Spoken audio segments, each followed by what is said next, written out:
بسم الله الحمد لله والصلاة والسلام على رسول الله وعلى آله وصحبه ومن والاه ثم أما بعد. To proceed. So, inshallah, today we will finish nullifiers of the intention. So the things that invalidate and nullify our intention. We've talked before about shirk wa tashriq. Shirk is tashriq is combining or mixing intentions. We've talked before about taraddud wa shak.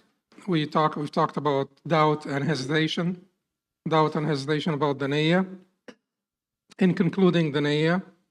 And today we will talk about al-istithna, which is exception, and we will talk about al-qata, and we will talk about taghyir. We will talk about several nullifiers. So let's start with al-istithna, which is exception. What does istithna mean? Istithna means to say inshallah. Tastathni, to say inshallah, to make the niyyah conditional on the mashi'a. The mashi'a, God's will. To make your niyyah conditional on the mashi'a is called istithna. So we translate this as exception because we can't figure out a better translation. So al-istithna is exception. And the meaning of this is actually making, conditioning intention on mashi'a.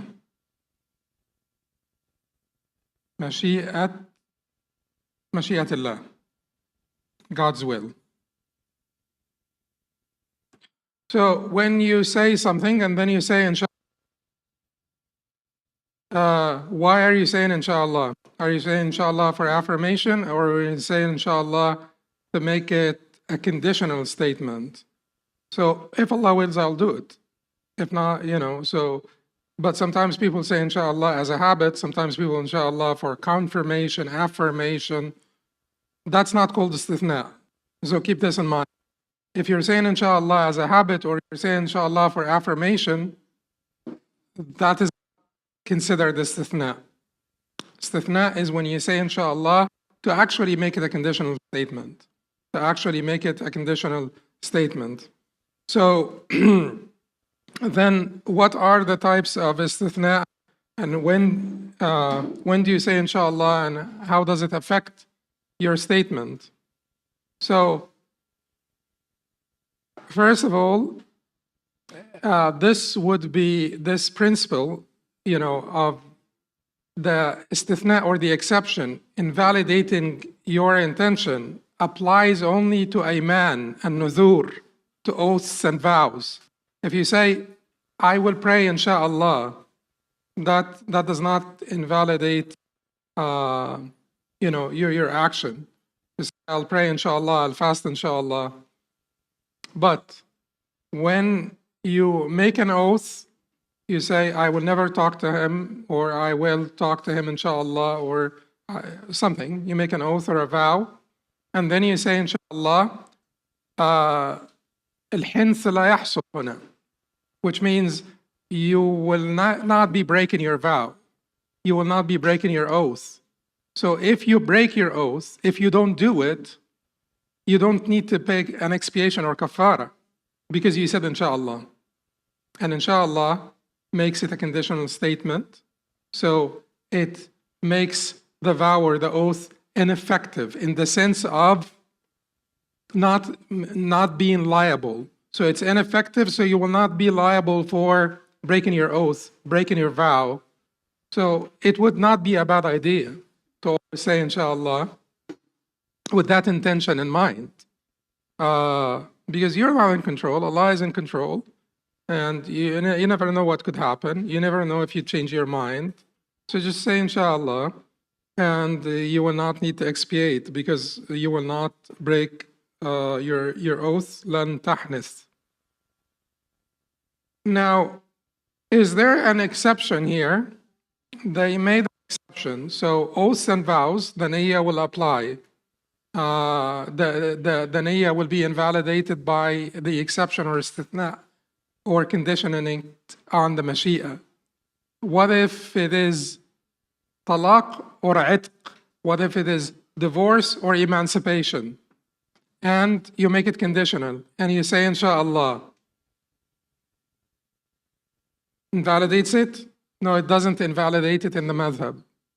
It does not invalidate it according to the authentic position in the madhab. Imam Ahmad said, reported from Qatada that said, قَدْ شَاءَ اللَّهُ عِنْدَمَا أَبَاحَ الطَّلَاقِ. So someone says to his wife, you're taliq, inshallah. You'll be, I'll divorce you, inshallah. I divorce you, inshallah. Does that invalidate the divorce?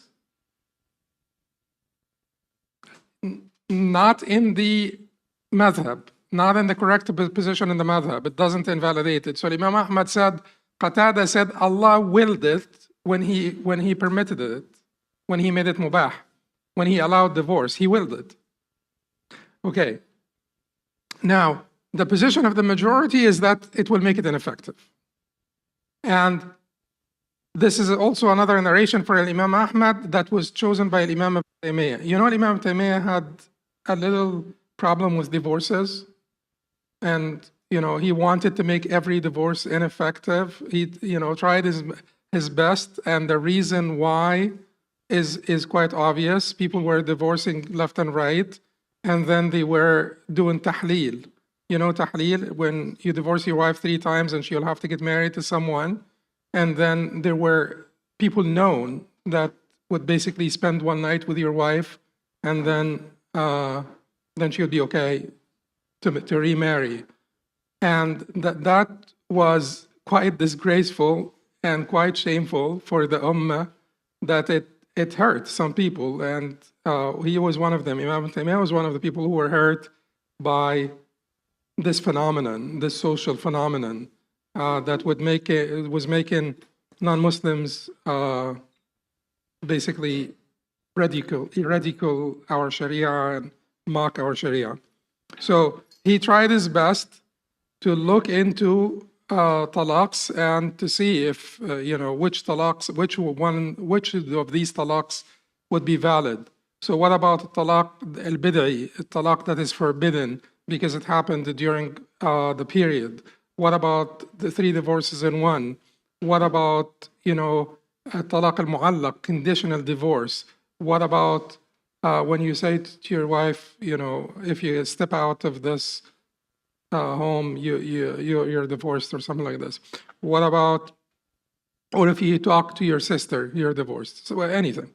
What about talaq al-ghadban, the talaq in the state of anger? What about talaq al-sakran, talaq in a state of intoxication? What about al-istithna in talaq? What about, exception in talaq? So every time, like so he was extremely maqasidi in his approach to this issue. He just wanted to make sure that talaq will be effective when people actually mean it. When people mean it, mean to divorce. So for most of these talaqs, he made them ineffective. And basically his position on most of these issues is the law in most of the countries now.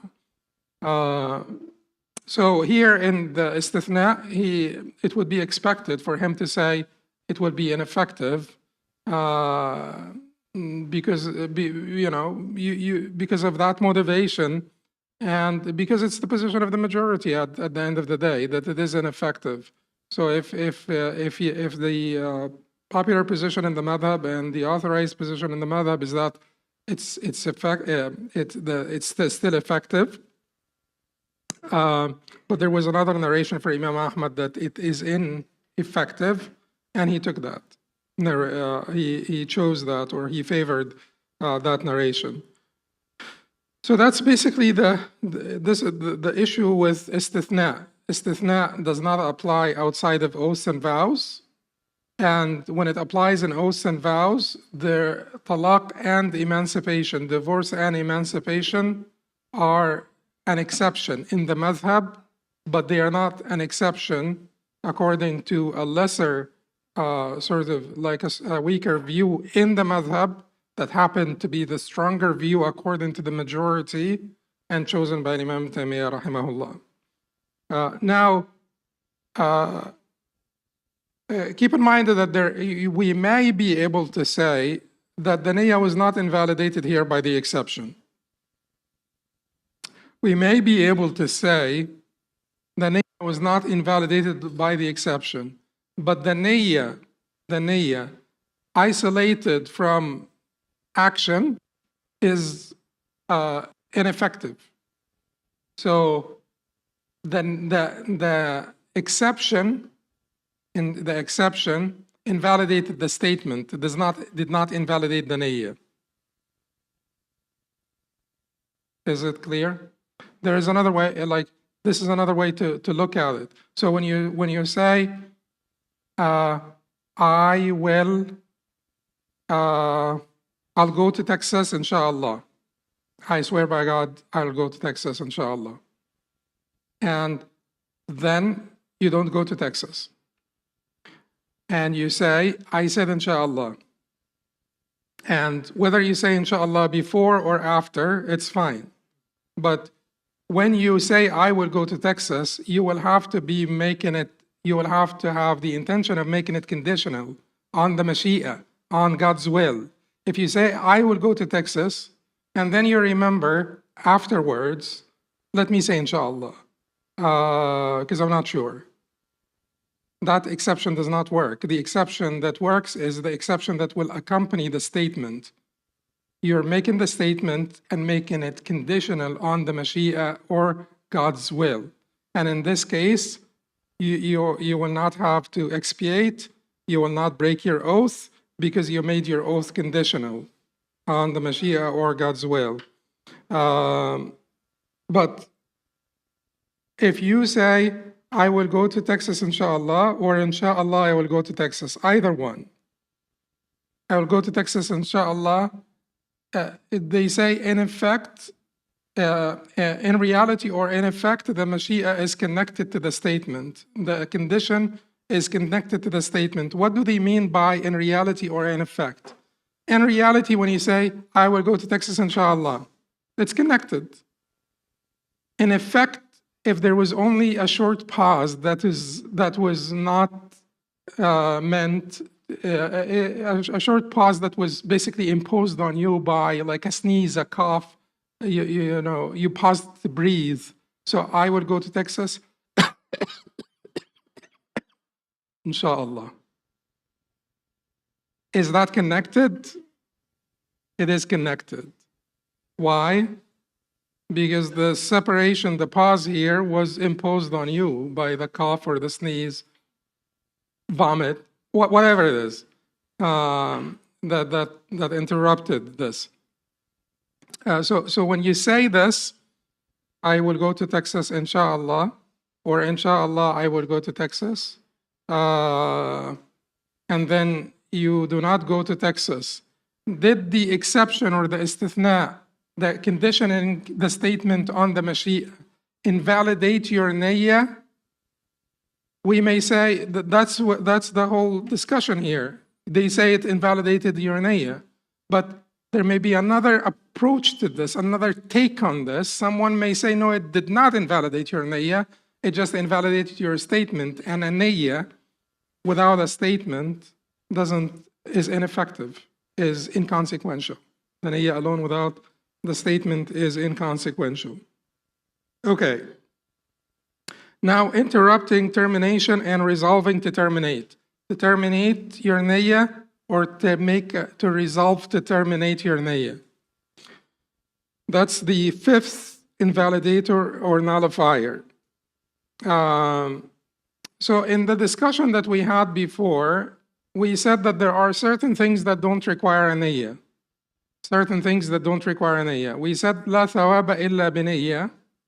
There is no reward without a niyyah, but there are certain things that don't require a niyyah. On the top of these things that don't require a niyyah, the acts that are discernible by their own essence, their nature. Do you need a niyyah for a niyyah? Do you need a niyyah for faith? Do you need a niyyah for iman, for faith? You don't need a niyyah for iman, because you need a niyyah to sort things out. You need a niyyah to sort dhuhr from asr. You need a niyyah to sort fard from wajib. You need a niyyah to sort ibadah from mubah. You need a niyyah to make your basically sleep reward worthy, because you're going to sleep to wake up to do something good. So when you bring into the niyyah into this, practice, behavior, or action, it becomes reward worthy. So you need a niyyah for these things. Do you need a niyyah for iman? Of course not, because iman is discernible by itself. It just can't be anything but itself. Therefore, you don't need a niyyah for iman. But what if you, God forbid,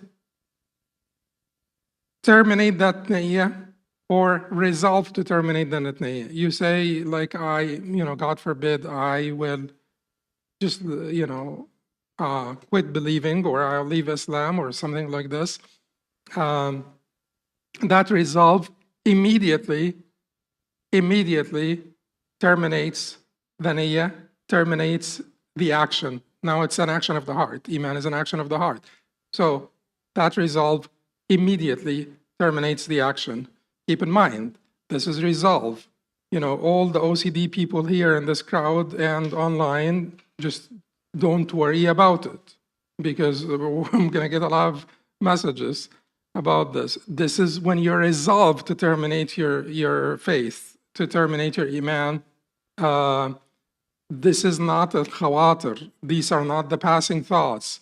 This is not the nagging thought. This is not any of this. This is an intentional sort of determination to quit. So don't worry about it. If it is upsetting you, then it is not. If it is upsetting you, then you have not resolved to terminate your faith. If these thoughts are upsetting you, then you are a believer.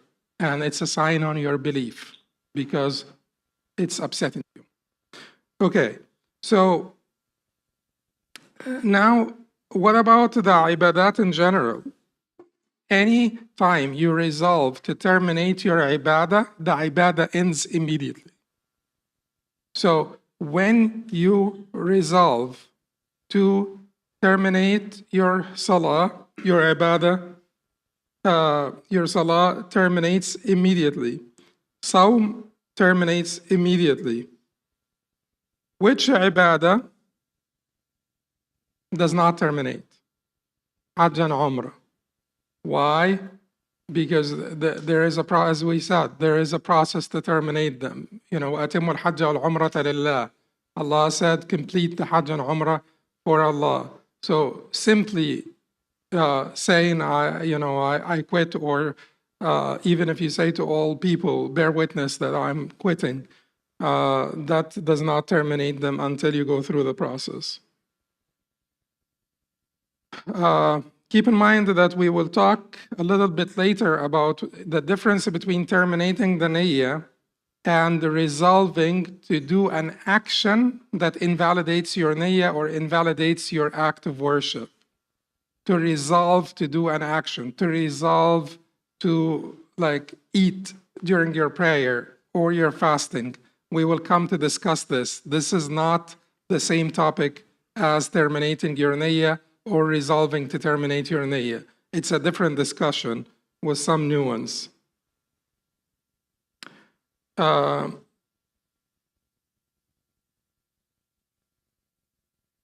read a statement from al-Iqna' here about, terminating your niyyah or even hesitating to terminate your niyyah. So in al-Iqna', which is a major Hanbali book, in the Hanbali madhab, if al-Iqna' and al-Muntaha are in agreement, these two books, according to the latter generations or the later generations of the Hanbalis, if al-Iqna' and al-Muntaha, these two books, agree on something, that is the madhab. That is considered to be the correct position in the madhab. And when al-Iqna' and al-Muntaha disagree, then there is a process to figure out the correct position in the madhab, But the simpler answer to this, go by al-muntaha. The simpler answer to this, you go by al-muntaha. Anyway, so in al-Iqna', which is a major book in the madhab, it is stated, one must maintain the intention until the end of the prayer.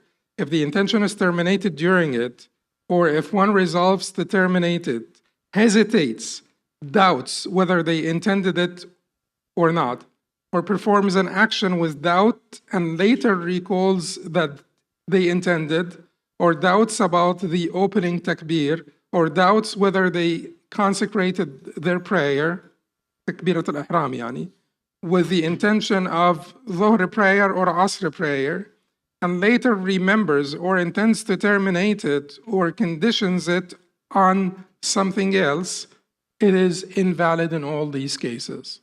So you have to have niyya al-azm al-jazm, and niyya is the sort of the resolve, decisive determination, decisive resolve, and you will have to maintain this. If you interrupt it, it is interrupted. If you doubt it, it is interrupted. If you hesitate about it, it is interrupted. You will have to continue to have that decisive determination to fulfill your act of worship. Then he adds, ومن نوى الإفطار أفطر فصار كمن لم ينوي. وهذا في الفريضة وفي النافلة تفصيل يأتي. Whoever intends to break their fast breaks it as if they did not intend it at all. Whoever intends to break their fast, they break it as if they never intended at all. This is in the fard fast. In the nafl fast, we will come to a little bit of detail there in the nafl fast. So now, obsessive people, shouldn't you obsess about this? Isn't this like a little bit, isn't this a little bit concerning that you have to maintain this decisive determination to fulfill your act of worship? Keep in mind, what they mean about this is to not hesitate about terminating the niyyah. Is to not hesitate about terminating the niyyah. They do not mean by this that you actively remember the niyyah all the time, that you are in a state of active remembrance of your intention all the time. Most people can't afford this. Like you're praying, as long as you do not resolve to terminate your prayer or do not hesitate. Let me terminate. Oh no, that's okay, I'll continue. As long as you don't do this, your prayer is valid. So istishab al-hal, presumption of continuity here. The niyyah that was a decisive determination at the beginning of the prayer will continue to be so until you resolve to terminate it, or you consider it, hesitate about it, and consider it. Otherwise, it is not terminated. Now, he says here, I added something for people with OCD because it is important to, for some reason, I tend to receive a lot of questions about this. Although I'm not a psychiatrist, but some people think that I would have a little bit more understanding of this issue. So people with OCD, you have to ignore that position that we talked about. So the position that we talked about is the correct position in the madhab, which is hesitating to terminate your niyyah is like terminating your niyyah. Hesitating to terminate, considering termination of the niyyah is like terminating your niyyah. Hesitating to terminate your niyyah is like terminating your niyyah. This is the position of Abu Ya'la. The position of Ibn Hamid, who is the teacher of Abu Ya'la. Ibn Hamid is like a very big thing in Hanbali madhab, a very, very big thing. So the position of Ibn Hamid is that it does not terminate it, because the decisive determination that you had at the beginning of the action, this niyyah, this decisive niyyah that you had at the beginning, is certainty. And the doubt that results afterwards from this hesitation does not terminate your intention. There is no way that people with OCD will survive without that position. And this is the position that they must take, and this is the position that anyone who has who has an understanding of this condition and the least amount of mercy in their hearts will have to give them. In Ghayat al-Muntaha, and the statement that I report from Ghayat al-Muntaha here, Ghayat al-Muntaha, remember I told you al-Iqna' and al-Muntaha are two books that are very important. When they agree, that's the madhab, and when they disagree, then there is a process. Part of the process is to look at the tarjih in Ghayat al-Muntaha, because Ghayat al-Muntaha is another book that brought together al-Iqna' and al-Muntaha.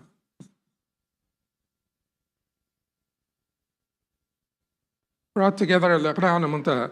So in Ghayat al-Muntaha, he says, if one invalidates their intention or doubts about it during worship, not after completion of the act, unless they become certain about its abandonment, they should start over. Similarly, if they doubt about washing a limb or wiping the head, they should return to it or start over, except in cases of obsessiveness.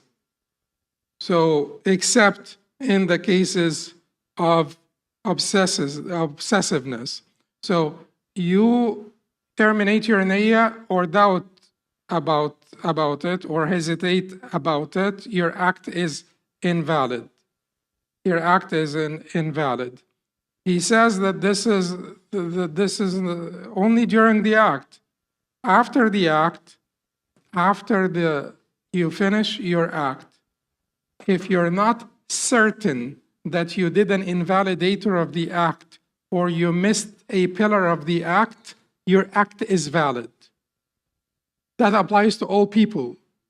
That is not only for obsessive people. You finish the prayer and then you say to yourself, did I make ruku' in the third rak'ah or whatever it is that you have to ignore this, because this is the shaitan now playing with your head. So you will have to ignore this after you finish, unless you are certain, certainty. Then you will have to repeat your act. But without that certainty, after the completion of the act, never think about it. Never say to yourself, did I do this? Did I do that? Did I forget this? Did I forget that? That opens a door for the shaitan to basically ruin your worship and ruin your peace, your inner peace. Don't do that. That's it. It's done. Unless you become certainty. Okay.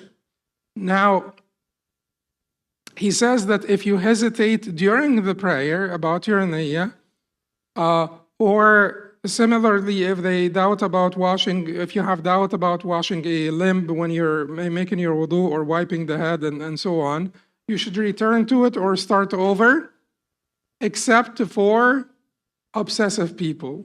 They don't. They just don't. They ignore any obsessions. They ignore any doubts. They just keep going. Finish the wudu, finish the prayer.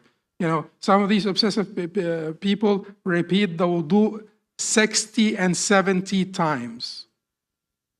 You can imagine how devastating that is to their lives. So they should just move on. And then you don't comfort them at all. You have to be very firm with them, because to try to tell them, to try to sympathize with them is a secondary gain. Because obsessive people, They feel that they're scrupulous, they feel that they are wara', and so on. So when people sympathize with them, it basically reinforces the obsessions. It's a secondary gain. You tell them you have very bad thoughts of your Lord, like you're a sinner. You have very bad thoughts of your Lord.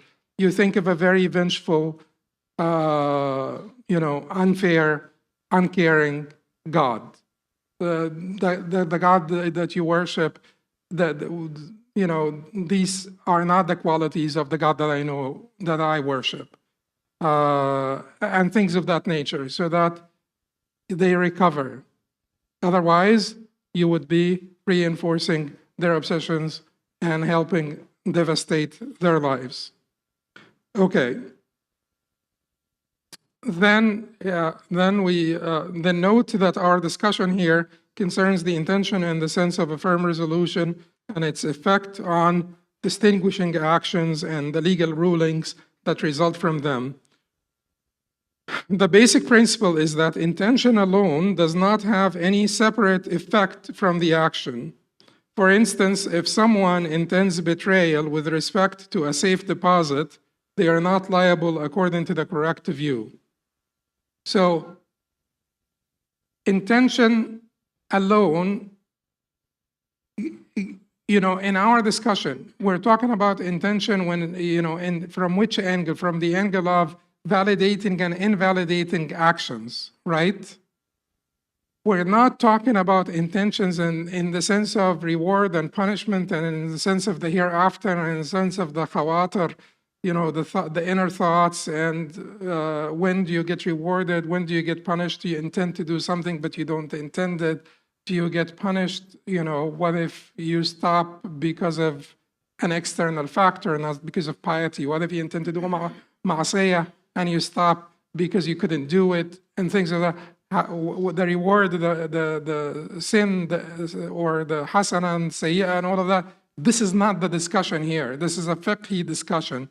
It's about the consequences of the niyyah, how the niyyah will affect the action. Is the action valid? Is the action invalid? And things of that nature. But that other discussion, it should be reviewed in its sources. In our discussion here, in this fiqhi discussions, the intention alone, disconnected from any action or any statement, doesn't have any effect. Doesn't have any effect. The intention alone, disconnected from an action or a statement. Let's say someone gave you a safe deposit to keep, and you're keeping it for them. You're keeping it for them in the closet. And you say to yourself, like, if it is a safe deposit wadi'a, can you use it? No, it's not a ariyah. It's not something that you borrowed. It's something that someone kept for you to take care of, to keep for them, to basically save for them. So, can you use it? No. Can you sell it? No. You have to keep it in a safe place. When you think of taking it out of the safe place to use it, or to sell it, or to dispose of it, you think of betrayal. You consider betrayal. You intend to betray the trust. Now, and then a fire erupts and destroys the property. Are you liable? You're not liable. If you take it out of the closet and you put it here, you haven't used it yet. You just took it out of the closet and you put it here so that you could use it later, and a fire erupts and destroys the property. Fire erupts and destroys the property. Are you liable? Yes, you're liable. Because once you betray the trust, you become liable even if it is a natural accident. Because you had basically betrayed the trust and did or said something, in connection to that betrayal. You have acted on that intention, but the intention of betrayal alone will not make you liable. The intention of betrayal alone will not make you liable. Now, number 6, so we finished the termination and resolving to terminate.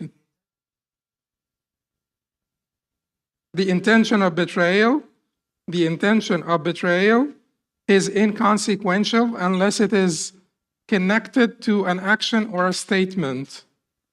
The intention of betrayal is inconsequential. Inconsequential in what sense? Our legal sense here of liability and, okay. So now, the next invalidator of the niyyah. العزم على فعل مبطل للعبادة, resolving to commit an act that invalidates the worship.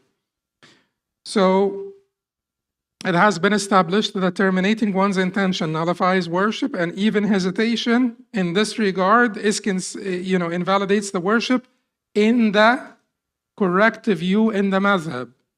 People who have OCD, they'll take Ibn Hamid's view that hesitation does not invalidate it once it is established. Any hesitation, any doubt does not invalidate it once it is established, okay? So what if you intend to eat, you're praying and you intend to eat or speak during the prayer, or you're fasting and you intend to eat during your fast? What does that do? Breaks it. No. The Hanbalis will differentiate between 2 cases here. One, if the act intended, al-mahzur, the prohibited act, contradicts the essence of the worship or does not contradict the essence of the worship. So to intend to eat while you're fasting, that contradicts the essence of the worship or not? Yes, it's all about not eating. Is Salah all about not eating? No, Salah is not all about not eating. So if you intend to eat while you're praying, that will not terminate your action. Keep in mind that we have yes.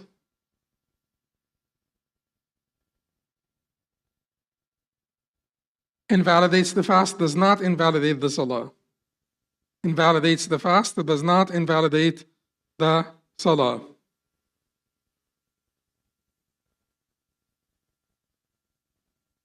We will talk about the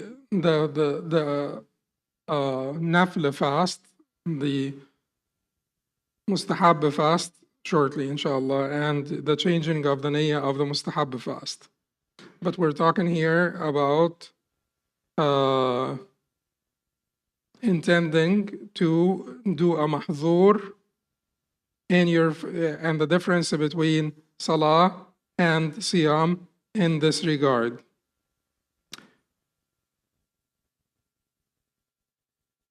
There is a statement here: ولا تبطل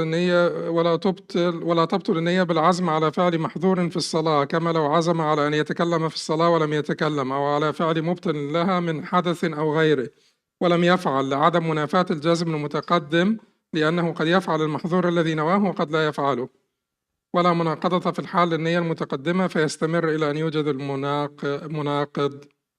وأما ما يخالف فيه الصوم الصلاة ففيما إذا عزم على فعل محظور في الصوم كالأكل ونحوه فإنه يبطل صومه، بخلاف ما إذا عزم على مبطل للصلاة فإنها لا تبطل ما لم يفعله.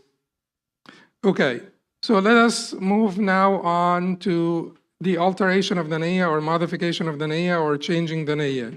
تغيير النية. If you intend, okay, so if one transfers a compulsory act, a fard, to another fard, what happens? You transfer your dhuhr to asr.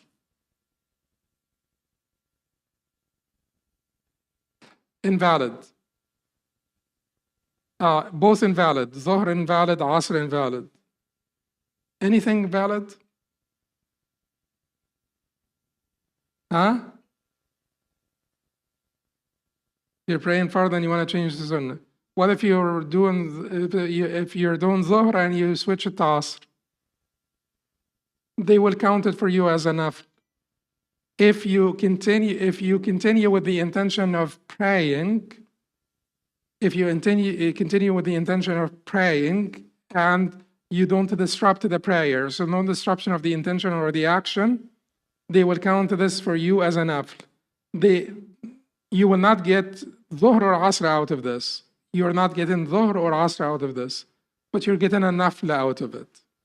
If you continue to pray, you do not interrupt the intention of praying, mutlaq as-salah, just praying, not a particular prayer, just the intention of praying. Okay, what if someone وَمَنْ نَقَلَ نَفْلًا إِلَى فَرْض. So the next one is one who transferred a nafl to a fard. What do you get?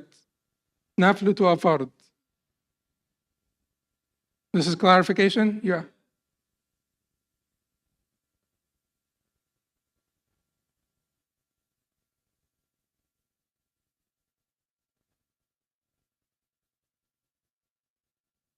That's not about combination, so it's not a clarification. But you could you have to have the niyyah from the beginning, according to the madhab, and the majority. But there is a disagreement there.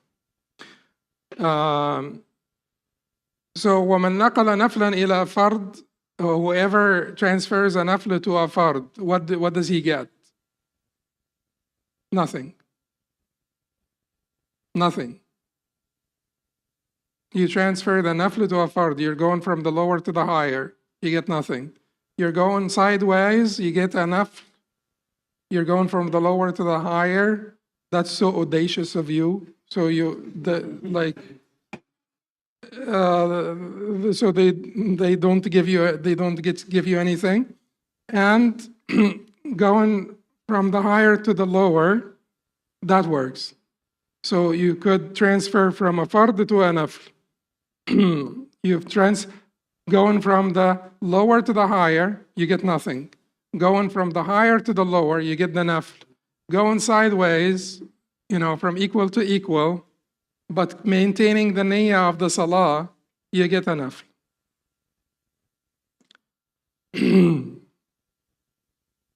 Now, in the case of altering the intention outside of the acts of worship, we consider the default ruling, and the rule is that كل ما كان له أصل فلا ينتقل عن أصله بمجرد النية. Everything that has a default ruling does not change from its default merely by the intention. Meaning what? And this is the last thing that we will discuss here in this session. Meaning that so you have like a property, have a bicycle. This is a bicycle, right? And jewelry. You could imagine this. It's a bicycle. This is a necklace. This is a gold necklace. This is a bicycle.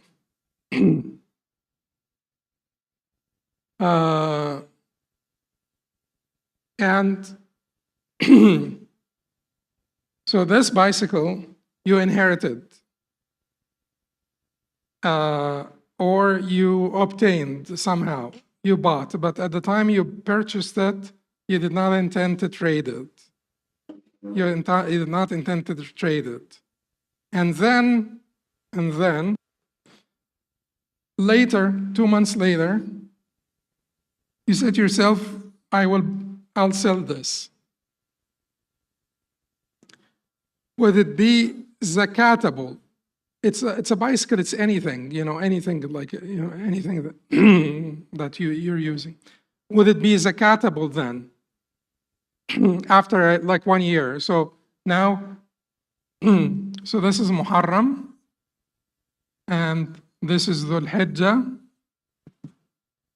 and let us say you, in Sha'ban, for instance, you got the bicycle, you inherited the bicycle, purchased it without the intention of trade. You inherited the bicycle, you found the bicycle, and after 1 year it became yours. You owned it after 1 year from announcement. And in Sha'ban, you decided that, I will sell it.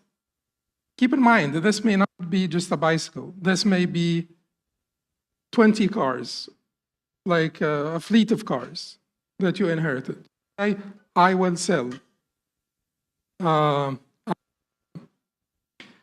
Then comes Sha'ban next year, and you have to pay your zakat. Will it be zakatable?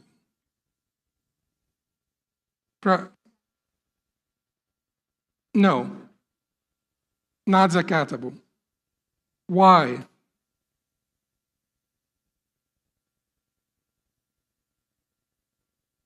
Yeah, so the default in trade goods, the default in properties, any properties for use, any items for use that are trade goods, the default is qunya or tijara, is personal use or trade.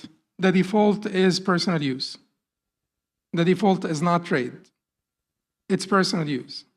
Therefore, the niyyah alone does not change that default. The default is not changed by mere intention. Is that clear? Yes.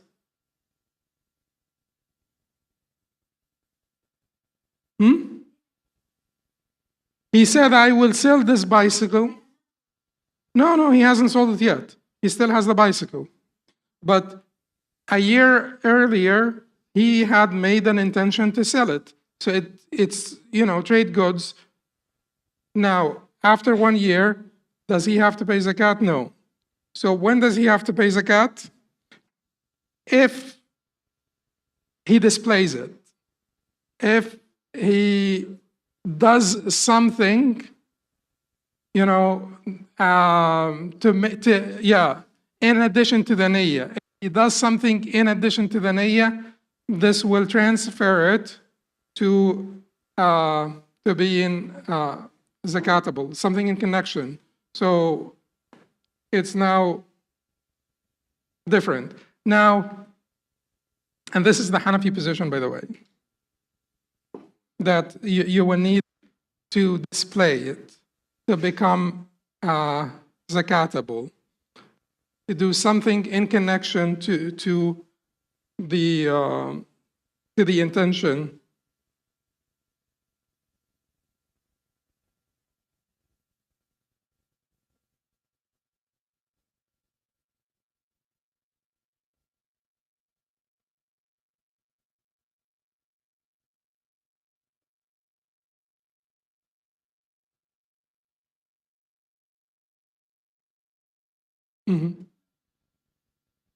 Yes. Yes, it does. What if you have a necklace? So, like a woman has a necklace, and she decided to sell it.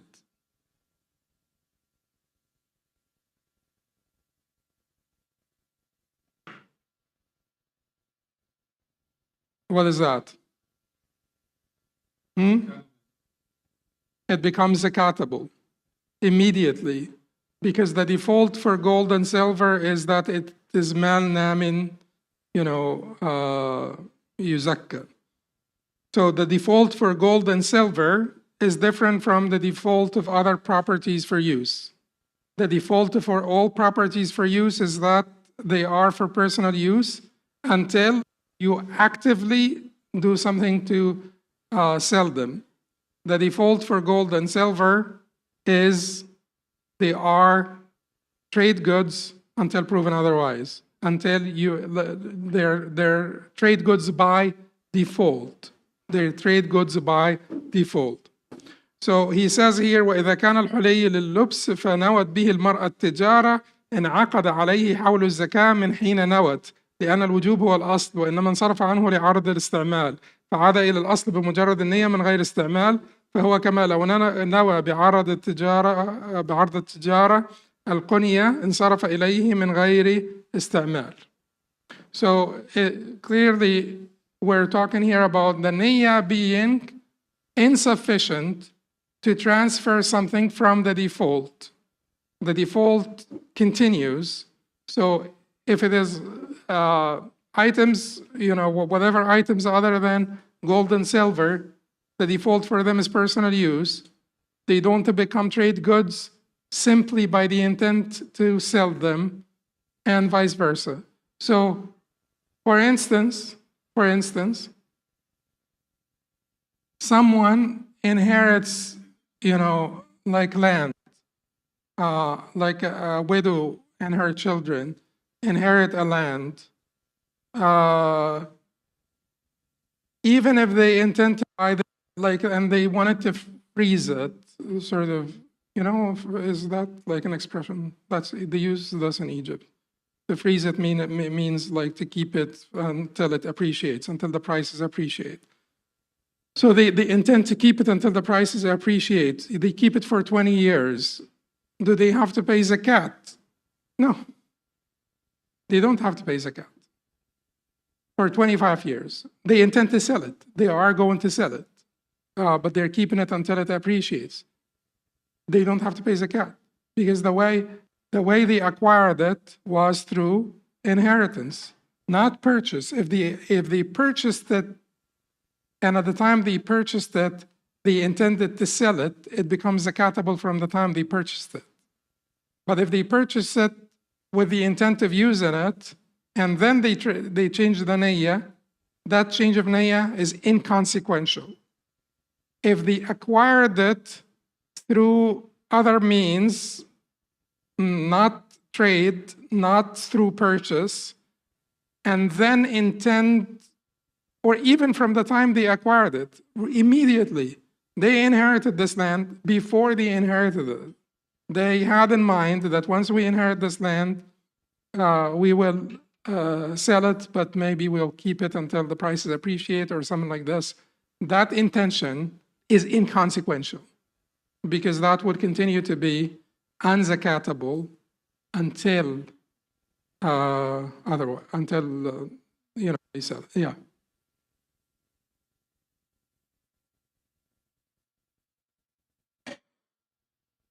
The personal jury is zakatable in the Hanafi madhab, either way. Personal jury is zakatable either way in the Hanafi madhab. According to the Maliki, Shafi'is, and Hanbalis, it's not zakatable. But because the default for jewelry is the zakatability, that default is very strong. So simply by intending to sell, it becomes zakatable versus other properties that the intention to sell does not change them to a zakatable state. I will stop here because it's 9, and we will come back in 15 minutes. And if someone has a question, we will have the questions like at 9:30. But if it is urgent, you can come up. يقول قال هذا استغفر الله لي.